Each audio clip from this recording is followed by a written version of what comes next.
মাননীয় প্রধানমন্ত্রী আসছেন, আজই রাতে আসবেন এবং আগামীকাল তাঁর নাকি 3টে সভা আছে। কোথায় থাকবেন? রাজভবনে থাকবেন। রাত্রিবাস মাননীয় প্রধানমন্ত্রীর রাজভবনে। তার আগে একই কাণ্ড, রাজ্যপাল তার বিরুদ্ধে থানায় অভিযোগপত্র জমা দিতে গেছেন একটি মহিলা, নারী নির্যাতনের অভিযোগ রাজ্যপালের বিরুদ্ধে। এ কি ধরনের ঘটনা ঘটছে?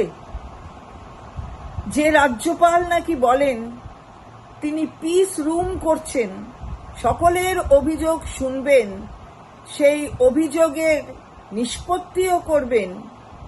আমরা তো আগেও বলেছি, আবার বলছি, সেই পিস রুম কি আসলে নারী সম্মানের পিস হ্যাভেন হয়ে গেছে, যেখানে বারবার মাননীয় প্রধানমন্ত্রী নারী শক্তি বলছেন, সেখানে রাজ্যপাল তিনি নারীর অপমান করছেন, অসম্মান করছেন।